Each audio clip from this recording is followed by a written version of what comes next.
الحمد لله رب العالمين والعاقبة للمتقين والصلاة والسلام على سيد الأنبياء والمرسلين أما بعد فأعوذ بالله من الشيطان الرجيم بسم الله الرحمن الرحيم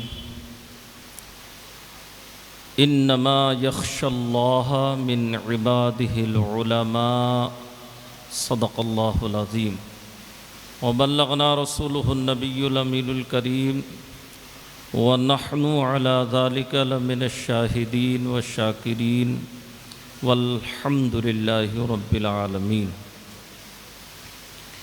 رفیقان ملت اسلامیہ، کچھ عرض کرنے سے قبل ہم اور آپ انتہائی ادب و احترام کے ساتھ بارگاہ رسالت مآب صلی اللہ تعالی علیہ وسلم میں درود پاک کا نذرانہ پیش کریں اور پڑھیں بآواز بلند: اللہم صلی علی سیدنا و مولانا محمد وعلی آل سیدنا و مولانا محمد وبارک وسلم صلو علیہ صلاۃ و سلام علیک یا رسول اللہ صلی اللہ تعالی علیہ وسلم۔ پروردگار عالم قرآن مقدس میں ارشاد فرماتا ہے: وَمَا خَلَقْتُ الْجِنَّ وَالْإِنسَ إِلَّا لِيَعْبُدُونِ۔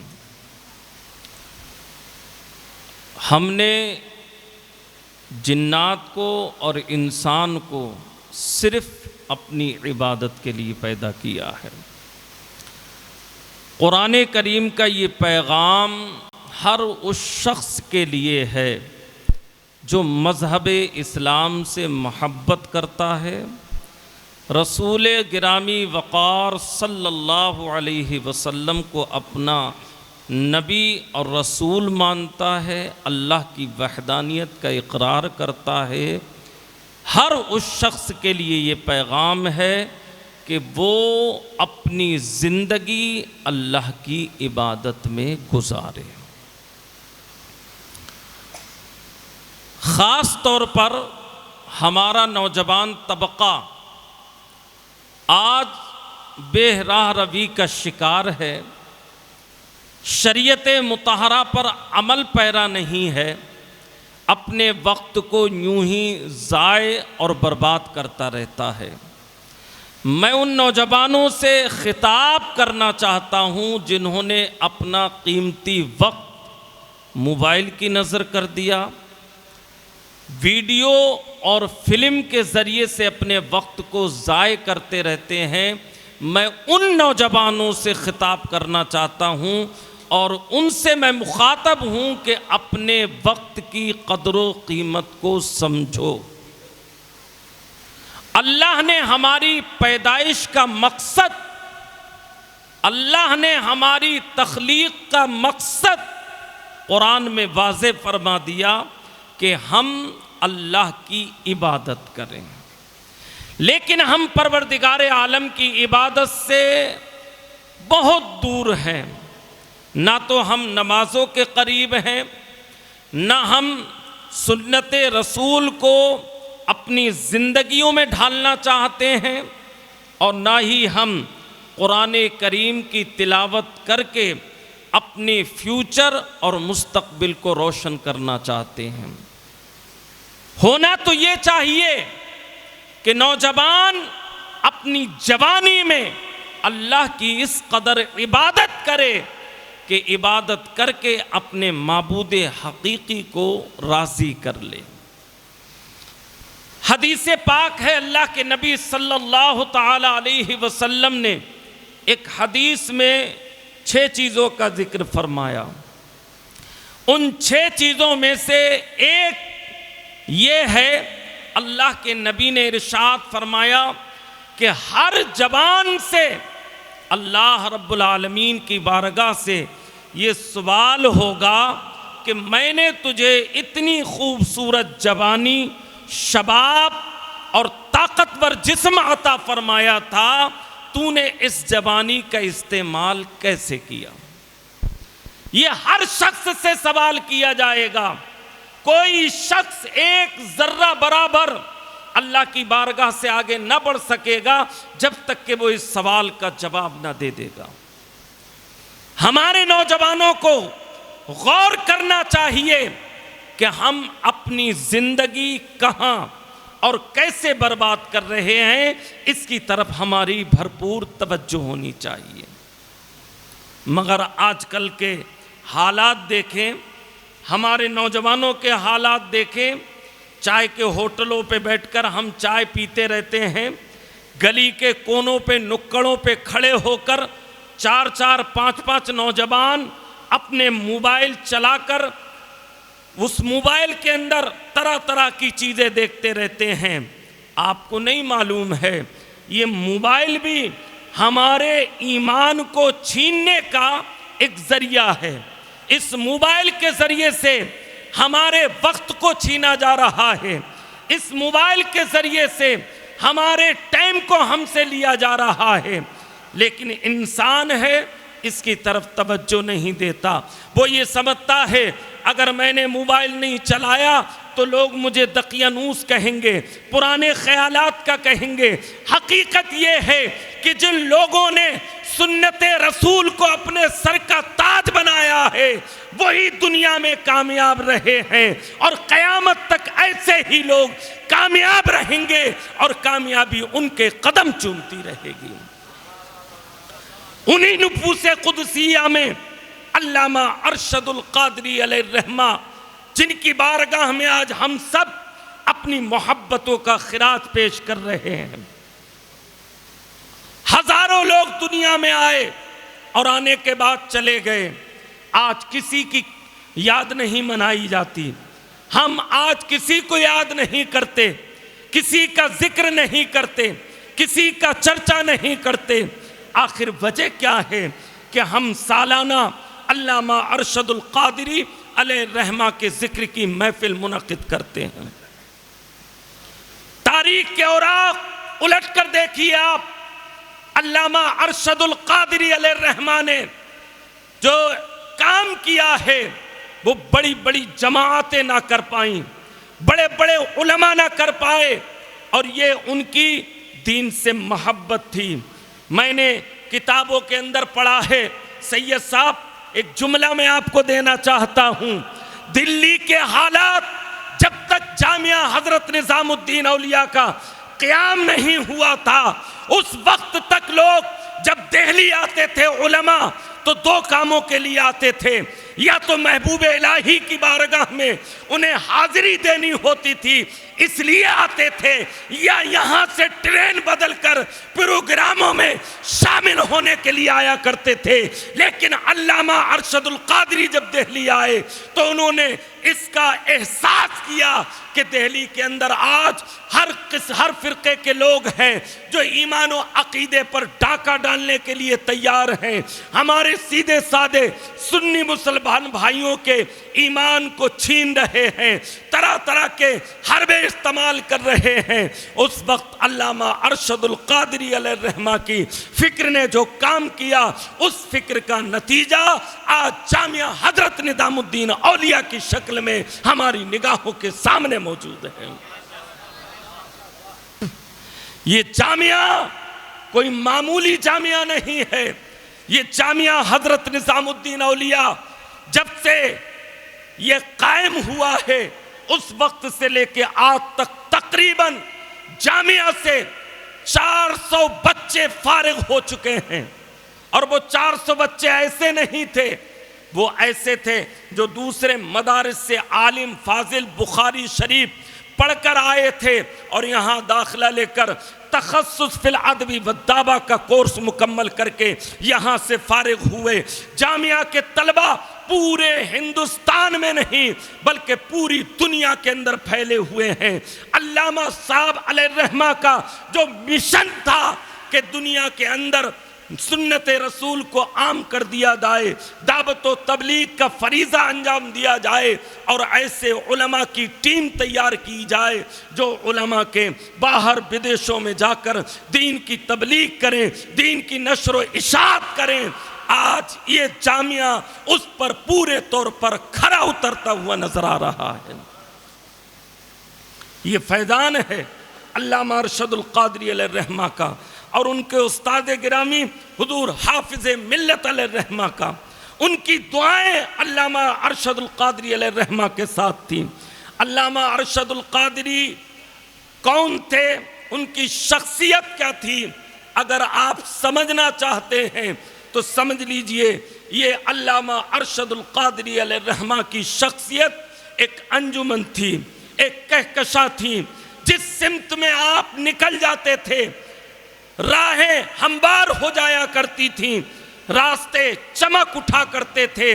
علامہ ارشد القادری علیہ الرحمہ قائد اہل سنت کی یہ خصوصیت تھی، آپ جس علاقے میں جاتے وہاں کوئی نہ کوئی مسجد قائم فرما دیتے، کسی نہ کسی مدرسے کی بنیاد رکھ دیتے، یہاں تک کہ تاریخ گواہ ہے علامہ ارشد القادری علیہ الرحمہ نے سہارنپور جیسی بستی میں دارالعلوم اہل سنت کو قائم فرما دیا، اور وہاں بھی وہاں کے سنی مسلمانوں کے ایمان و عقیدے کی دارالعلوم کے ذریعے سے حفاظت فرمائی۔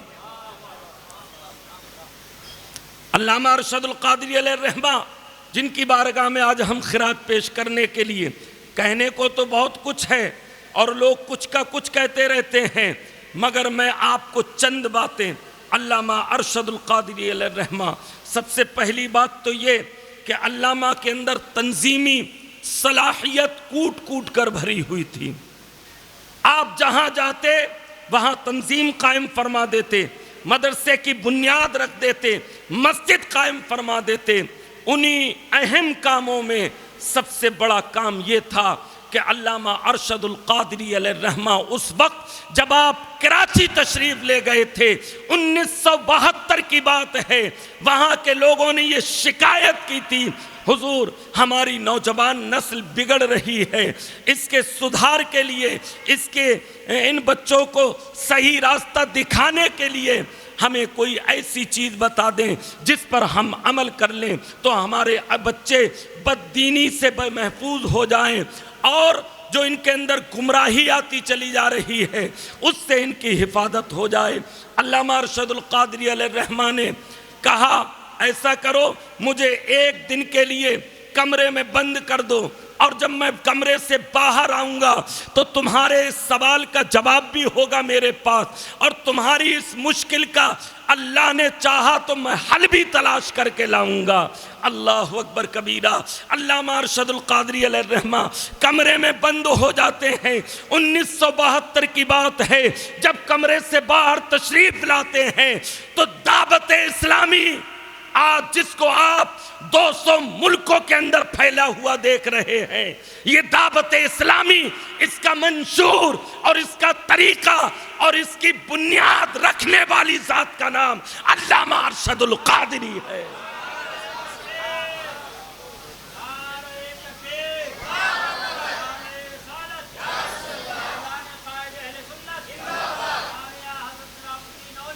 زندہ باد۔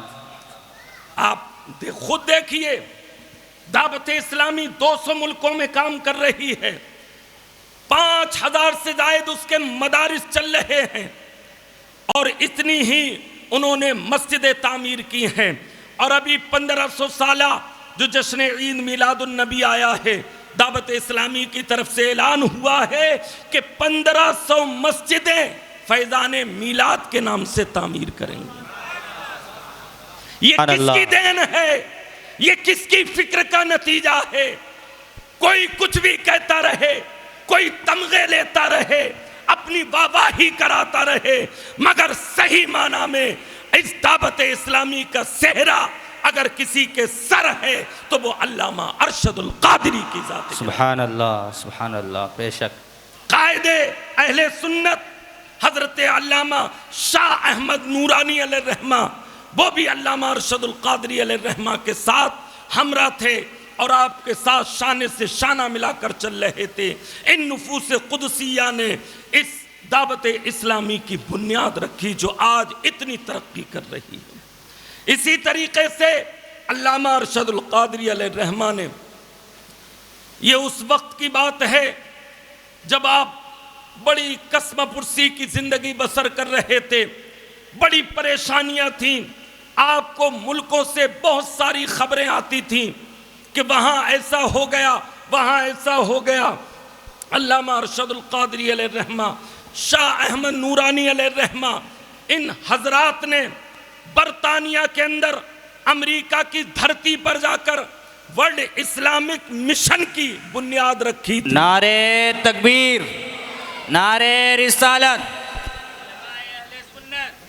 علماء سنت، مفتی ڈاکٹر مکرم صاحب قبلہ، عرس قائد اہل سنت، نعرے تکبیر، نعرے رسالت۔ یہاں رکھیے بابو، ادھر لائیے، پنکھا دیکھ کے اوپر۔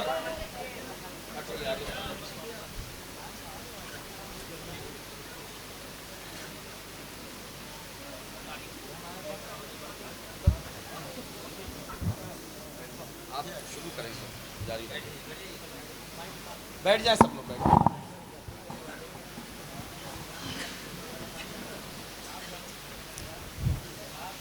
ماشاء اللہ، سبحان اللہ۔ آپ حضرات اپنے ماتے کی نگاہوں سے دیکھیں کہ ہماری جماعت کی وہ عظیم شخصیت جنہیں دہلی کا شاہی امام بھی کہا جاتا ہے، مسجد فتح پوری کے شاہی امام حضرت علامہ مولانا مفتی الشاہ ڈاکٹر محمد مکرم صاحب قبلہ نقشبندی تشریف فرما ہو چکے ہیں۔ ہمیں حضرت کے ناصحانہ کلمات بھی سماعت فرمانے ہیں۔ انشاءاللہ بس چند منٹوں میں اپنی گفتگو سمیٹ کر آپ سے رخصت ہو جاؤں گا، اور اصل خطاب ہمیں مفتی صاحب قبلہ کا اور مفتی خالد ایوب صاحب قبلہ کا سماعت کرنا ہے انشاءاللہ العزیز۔ تو میں یہ عرض کر رہا تھا، دعوت اسلامی ہو یا ورلڈ اسلامک مشن ہو، ان کی بنیاد رکھنے والی شخصیت علامہ ارشد القادری علیہ الرحمہ کی ہے۔ آج ہم انہی کی بارگاہ میں اپنی محبتوں کا خراج پیش کر رہے ہیں۔ یہ جامعہ انہی کی دین ہے، اور جب علامہ ارشد القادری علیہ الرحمہ دہلی میں تشریف فرما ہوئے تھے تو اس وقت کے حالات یہ تھے، علامہ صاحب علیہ الرحمہ خود بیان کر رہے تھے کہ میں نے روٹی پر پیاز رکھ کر کئی ٹائم کا کھانا کھایا ہے، تب کہیں جا کے جامعہ حضرت نظام الدین اولیاء کی بنیاد رکھی گئی ہے۔ یوں ہی ہم ان کی بارگاہ میں خراج پیش نہیں کرتے ہیں، ان کے کارنامے ایسے ہیں، ان کی ذات ایسی ہے کہ ان کے ایک ایک گوشے پہ اگر گفتگو کی جائے تو گھنٹوں چاہیے ان کے تمام گوشوں کو، ان کے گوشوں کا احاطہ کرنے کے لیے۔ میں نے تو صرف ایک جھلک آپ کے سامنے پیش کی ہے۔ مدرسہ فیض العلوم ہو، دعوت اسلامی ہو، ورلڈ اسلامک مشن ہو، جامعہ حضرت نظام الدین اولیاء ہو، یہ سب حضرت علامہ قائد اہل سنت ارشد القادری علیہ الرحمہ کی دین، اور ہم انہی کے شکر گزار ہیں کہ انہوں نے ہمارے لیے یہ عظیم قلعے چھوڑے تاکہ ہمارے دین کی حفاظت ہو سکے، ہم ان دینی قلعوں کے ذریعے سے اپنے بچوں کے ایمان کا تحفظ کر سکیں اور اپنے بچوں کے مستقبل کو روشن اور تابناک بنا سکیں۔ میں عرض کر رہا تھا، اللہ نے ہماری تخلیق عبادت کے لیے کی ہے، اور اس عبادت کے لیے اللہ رب العالمین نے ہمیں اور آپ کو چن لیا ہے، لہذا ہم کو چاہیے کہ ہم وقت نکال کر 5 وقت کی نماز اس کے وقت متعینہ پر ادا کریں۔ میں نے نماز اس لیے ذکر کی ہے کہ قرآن کہتا ہے نماز ہی وہ واحد ذریعہ ہے جس کے ذریعے سے انسان اپنے آپ کو برائیوں سے بچا لیتا ہے۔ شرط یہ ہے خلوص اور للہیت کے ساتھ اللہ کی بارگاہ میں اپنی جبین نیاز کو جھکائے۔ کلمے کے بعد اگر پریکٹیکلی طور پر دیکھا جائے، ہم سب سے پہلے کلمہ پڑھ کر اسلام میں داخل ہوتے ہیں۔ کیا کہتے ہیں؟ اللہ تیرے علاوہ کوئی عبادت کے لائق نہیں، تیرے علاوہ کوئی معبود نہیں جس کی پوجا کی جا سکے، عبادت کی جا سکے۔ تو کلمہ پڑھنے کے بعد پریکٹیکلی طور پر ہم اپنی پیشانی اللہ کی بارگاہ میں جھکا کر ہم یہ ظاہر کرتے ہیں جو ہماری زبان کہتی ہے وہی ہمارا دل کہتا ہے، اور جو ہمارا دل کہتا ہے اسی کو ہماری زبان بھی کہتی ہے۔ اقرار باللسان اور تصدیق بالقلب کا نام ہی ایمان ہے۔ لہذا ہم کو اللہ کی عبادت کرنی چاہیے، ہم اپنا ٹائم برباد نہ کریں۔ ہم نے اپنے وقت کو بہت ضائع کر دیا، رات بھر جاگتے رہتے ہیں، مووی دیکھتے رہتے ہیں، فلموں میں اپنے وقت کو ضائع کرتے ہیں۔ ہمیں اپنے بچوں کو تعلیم دلانا چاہیے، ہمیں اپنے بچوں کو قرآن کا حافظ بنانا چاہیے، عالم دین بنانا چاہیے، مفتی وقت بنانا چاہیے۔ یہ جامعہ ہمارے یہ سارے کام انجام دے رہا ہے، اللہ کا شکر ہے۔ یہاں سے مفتی بھی نکل رہے ہیں، دائی بھی نکل رہے ہیں، حافظ بھی نکل رہے ہیں، امام بھی نکل رہے ہیں، مبلغ بھی نکل رہے ہیں، مقرر بھی نکل رہے ہیں۔ یہ ایک جامعہ ظاہری طور پر ہمیں چھوٹا نظر آتا ہے، مگر اس کے منصوبے اتنے اعلیٰ ہیں، اس کے فارغین پوری دنیا کے اندر پھیلے ہوئے ہیں جو دعوت و تبلیغ کا فریضہ انجام دے رہے ہیں۔ لہذا میری آپ سے گزارش ہے کہ آپ جامعہ سے جڑیں، جامعہ سے محبت کریں، جامعہ کو تن من دھن ہر اعتبار سے ترقی دینے کی کوشش کرتے رہیں۔ انشاءاللہ جب تک ہم جامعہ سے جڑے رہیں گے ہمارا ایمان بھی محفوظ رہے گا، عقیدہ بھی محفوظ رہے گا، اور ہم مسلک اہل سنت، مسلک اعلیٰ حضرت علیہ الرحمہ پر قائم و دائم رہیں گے۔ اور اگر ہم نے جامعہ سے ناطے توڑ دیے تو بہت ساری جماعتیں جو طرح طرح کے فرقے ہیں وہ ہمیں پکڑنے کے لیے، ہمارے ایمان کو چھیننے کے لیے ہر موڑ پہ کھڑی نظر آ رہی ہیں۔ لہذا اپنے ایمان و عقیدے کی حفاظت کرو، اور ایک بات ذہن میں بٹھا لیجئے، اہل سنت و جماعت ہی وہ جماعت، وہ امت ہے جو صحابہ اور رسول کے طریقے پر عمل کرتی ہے۔ بہت سارے لوگ اپنے آپ کو یہ کہتے ہیں ہم بھی مسلک اہل سنت والے ہیں، مگر حقیقت میں وہ مسلک اہل سنت والے نہیں ہیں۔ مسلک اہل سنت والی اگر کوئی جماعت ہے تو وہ جماعت ہماری اور آپ کی جماعت ہے جو حقیقت میں مسلک اہل سنت پر قائم ہے اور اسی پر ہمیشہ قائم رہے گی۔ ہماری جماعت کی حقانیت کی سب سے بڑی دلیل یہ ہے، جتنے بھی بزرگان دین، صوفیاء اعظام، علماء کرام، ائمہ متین گزرے ہیں، وہ سب کے سب ہماری جماعت کے تھے، اور ہماری ہی جماعت کے اولیاء کرام پوری دنیا کے اندر پھیلے ہوئے ہیں۔ لہذا ہمیں مسلک اہل سنت پر قائم رہنا ہے اور اپنے ایمان و عقیدے کی حفاظت کر کے جامعہ سے جڑے رہنا ہے، جامعہ کا تعاون کرنا ہے، جامعہ کو ترقی دینا ہے۔ اللہ تعالیٰ مجھے بھی آپ سب کو ان باتوں پر عمل کی توفیق عطا فرمائے۔ استغفر اللہ ربی من کل ذنب واتوب الیہ وما علینا الا البلاغ۔ السلام علیکم ورحمۃ اللہ وبرکاتہ۔